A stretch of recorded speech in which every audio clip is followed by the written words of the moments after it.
अस्सलाम वालेकुम, welcome to our mummy's kitchen. आज हम बना रहे हैं फालसों का शरबत, जिसके लिए हमें चाहिए होंगे फालसे। ये हमारे पास 1 पाव फालसा है और हमारे पास चीनी है, ये 12 टेबलस्पून है।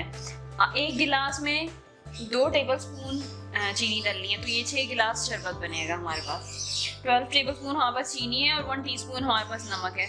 और ये हमने फालसों को लेके फ्रीज कर दिया था, तो आपको ज़्यादा बर्फ़ ऐड करने की ज़रूरत नहीं पड़ेगी।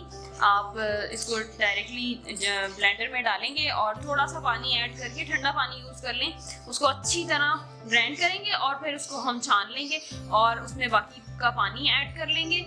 और अगर आपको फ्लेवर तेज़ लगे तो आप अपनी चॉइस से पानी मज़ीद ऐड कर सकते हैं, लेकिन ये 6 गिलास शरबत बनेगा इतनी क्वांटिटी का। तो चल के बनाते हैं फालसे का शरबत। ये फालसा है हमारे पास, अब हम जूस बनाने लगे। ये 1 पाव फालसा है और इसको आपने फालसे को मार्केट से लेके आना है, इसको वॉश करना है और इसको फ्रीज कर लेना है। अब इसको हमने फ्रीजर से निकाला है और हमने जग में डाल दिया है इसको। साथ में हम ये चीनी ऐड कर रहे हैं, नमक ऐड कर रहे हैं, काला नमक लेना है आपने।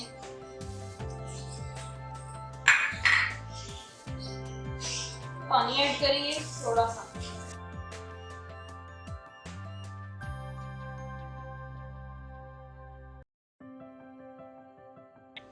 इसको अच्छी तरह हमने ग्राइंड कर लिया। अब आपने एक ही जग या कोई डोंगा गहरा ले लें, उसमें ये एक नेट का कपड़ा हमने रखा है, जिससे ये आराम से छन जाएगा।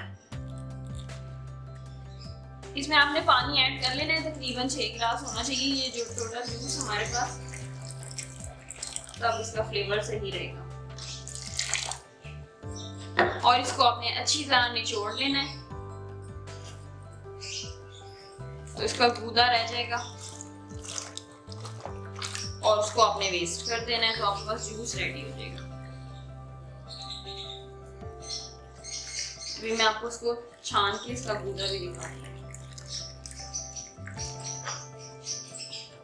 ये कच्चा है, कच्चे फालसे का हम बना रहे हैं, और एक पका हुआ भी होता है, वो शरबत उसी तरह होता है, वो हम आपको एक और वीडियो में बताएंगे। ये देखें, ये बचा है गूदा, उसके छिलके और बीज वगैरह, इसको आपने वेस्ट कर देना है। होपफुली कैमरा दिखा रहा हो इसको आपने वेस्ट कर देना है और आपका जूस रेडी हो गया। इसको जरूर ट्राई कीजिएगा, बहुत ही डिलीशियस होता है और बहुत ही फायदेमंद होता है इस सीजन में, तो इसको जरूर ट्राई कीजिएगा। Thank you so much for watching. Allah Hafiz.